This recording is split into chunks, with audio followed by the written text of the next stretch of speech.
प्रमिला गांव से शहर आई थी और 12वीं कक्षा की छात्रा थी। वो पढ़ने में बहुत मेधावी थी। स्कूल के सारे लड़के लड़कियां और टीचर उससे काफी प्रभावित थे। लेकिन एक दिन पूरे स्कूल को पता चला कि प्रमिला गर्भवती है। उस दिन क्या हुआ? क्या सबने गर्भवती स्कूल स्टूडेंट प्रमिला को अपनाया? ये जानने के लिए देखते हैं कहानी गर्भवती स्कूल स्टूडेंट। प्रमिला देखने में बहुत कुरूप थी, लेकिन वो पढ़ने में बहुत तेज थी। स्कूल के सभी लड़के लड़कियों को कुछ भी पूछना होता तो वे प्रमिला के पास जाते। प्रमिला, देखो ना, ये मैथ से हल नहीं हो रहा है। मैडम ने बताया था, लेकिन मेरे कुछ समझ ही नहीं आया। अरे, ये तो बहुत आसान है। इसे ऐसे समझो, r की बराबर वैल्यू a के साथ है, r इक्वल टू a और b। प्रमिला, मुझे ये इंग्लिश के वर्ड मीनिंग नहीं समझ में आ रहे हैं। आओ मैं बताती हूँ। इस तरह प्रमिला सब बच्चों को उनकी पढ़ाई में मदद करती। बच्चे और टीचर प्रमिला को बहुत पसंद करते थे, लेकिन कोई ये नहीं जानता था कि प्रमिला का घर कहाँ है और उसके माता पिता कौन है। स्कूल में जब भी पेरेंट्स मीटिंग होती तो प्रमिला की मौसी उसके साथ आती थी। धीरे धीरे कुछ महीने बीत गए। एक दिन प्रमिला स्कूल के लिए तैयार हो रही थी तो उसने खुद को आईने में देखा। हे भगवान, मेरा तो पेट बढ़ रहा है। कहीं मैं प्रेग्नेंट तो नहीं हूँ? अगर स्कूल में सबको पता चल गया तो मैं सबको क्या बताऊंगी? सब मेरे बारे में पता नहीं क्या सोचेंगे। उस दिन से प्रमिला बहुत परेशान रहने लगी। उसका पढ़ाई से मन हटने लगा। वो पढ़ी हुई चीजें भूलने लगी। वो बार बार अपने पेट पर हाथ फेर कर देखती कि उसका पेट कितना बढ़ा। प्रमिला, तेज बौछारे में कौन सा दृश्य बिंब है? मैम, अभी कुछ याद नहीं आ रहा है। तुम्हें क्या हो गया है प्रमिला? तुम्हारा पढ़ने लिखने में मन क्यों नहीं लग रहा है? सॉरी मैम, मैं पढ़ने में मन लगाऊंगी और कल याद करके आऊंगी। लेकिन स्कूल से घर जाने के बाद प्रमिला का पढ़ाई में बिल्कुल भी मन नहीं लगता था। वो बस अपने कमरे में बंद होकर आईने में अपना बढ़ता हुआ पेट देखा करती और खूब रोती। रोने और परेशान होने के कारण प्रमिला दिन पर दिन दुबली होती जा रही थी। एक दिन क्लास में प्रमिला को चक्कर आ गया।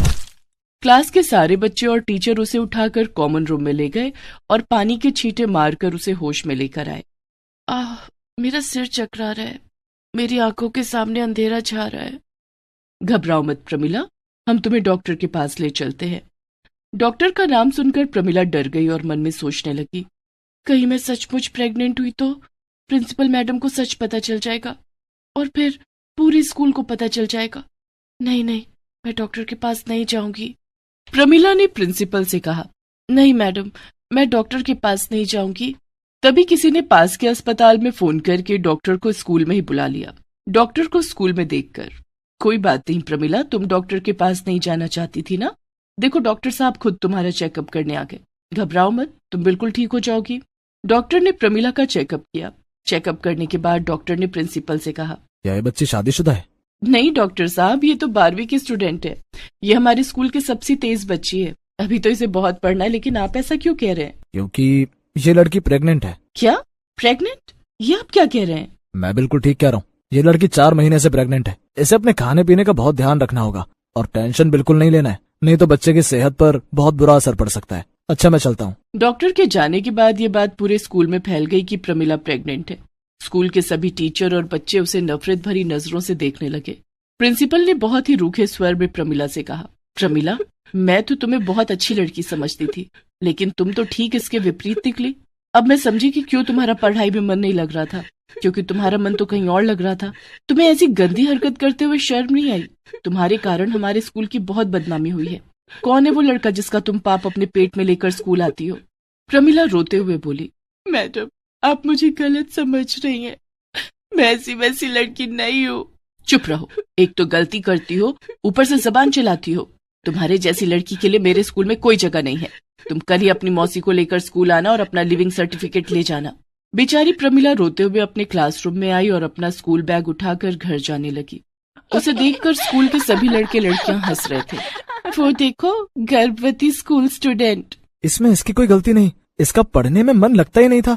सभी जोर जोर से हंसने लगते हैं। प्रमिला अपना स्कूल बैग अपनी पीठ पर लादकर भागते हुए स्कूल से बाहर आ जाती है। वो रास्ते भर रोती हुई जाती है और पैदल चलते हुए घर पहुंच जाती है। अरे प्रमिला बेटी, आज स्कूल में जल्दी छुट्टी हो गई क्या? तू इतनी जल्दी कैसे आ गई? रोज तो तू 4 बजे आती थी, अभी तो दोपहर के 2 बजे हैं। मौसी वो... अच्छा, बातें बाद में कर लेना, अब आई गई है तो गरम गरम खाना खा ले। मौसी ने प्रमिला को खाना निकाल कर दिया, लेकिन प्रमिला खाना नहीं खा रही थी। प्रमिला, क्या बात है, तू खाना क्यों नहीं खा रही है? प्रमिला फपक फपक कर रोने लगती है। मौसी ने उसे गले से लगाकर पूछा, क्या बात है प्रमिला, किसी ने कुछ कहा है क्या? प्रमिला ने रोते हुए मौसी को सारी बात बताई। मौसी, मैं गर्भवती हूँ। आज स्कूल में मुझे चक्कर आ गया था और मैं बेहोश होकर गिर गई थी।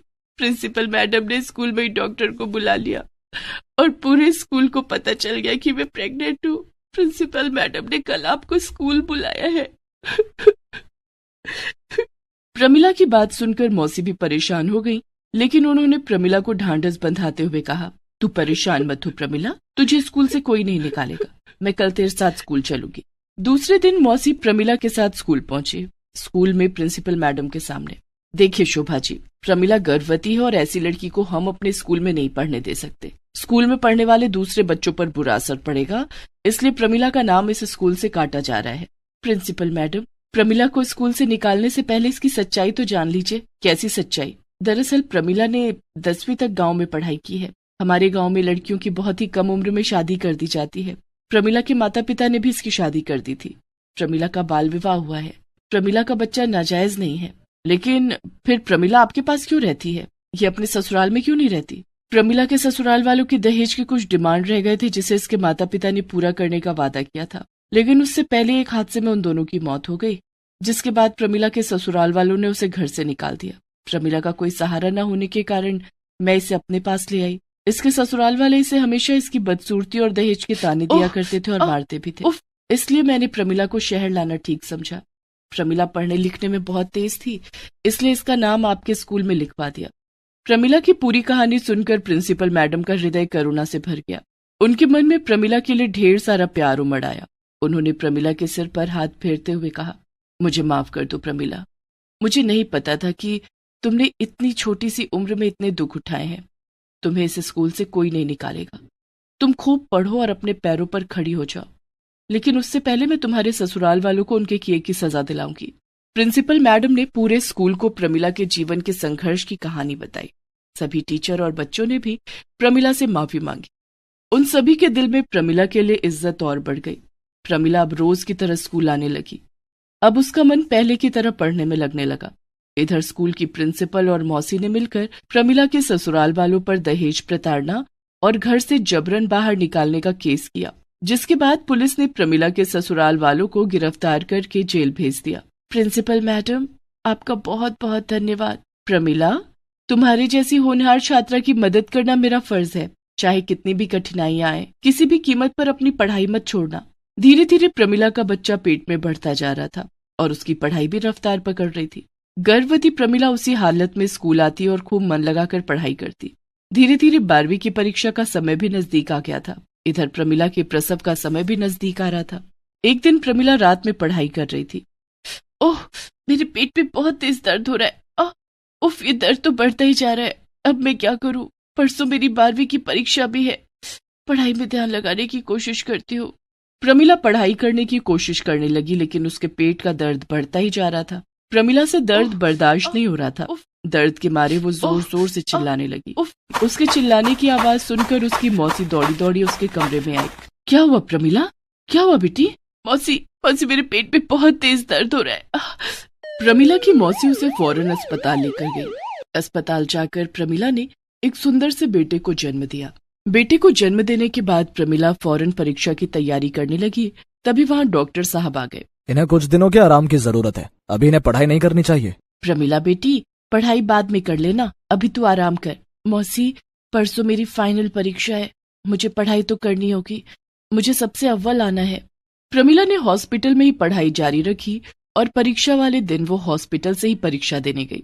प्रमिला अपनी गोद में अपने नवजात बच्चे को लेकर परीक्षा देने लगी। परीक्षा के बीच बीच में वो बच्चे को दूध पिलाती और साथ साथ परीक्षा भी देती। इसी तरह से प्रमिला ने अपनी पूरी परीक्षा दी। कुछ दिनों के बाद रिजल्ट आ गया और अपनी मेहनत के बल पर प्रमिला पूरे राज्य में अव्वल आई थी। उसे शहर के सबसे अच्छे कॉलेज में दाखिला मिल गया। इस तरह गर्भवती स्कूल स्टूडेंट प्रमिला ने कठिन समय में भी अपनी पढ़ाई जारी रख के सबके लिए एक मिसाल कायम किया। कॉलेज की पढ़ाई पूरी करके प्रमिला ने बैंक में ऑफिसर पद में भर्ती के लिए प्रतियोगिता परीक्षाओं की तैयारी शुरू कर दी। कड़ी मेहनत के बाद प्रमिला की नियुक्ति एक सरकारी बैंक में मैनेजर के पद पर हो गई। समय के साथ प्रमिला का बेटा भी धीरे धीरे बड़ा होने लगा।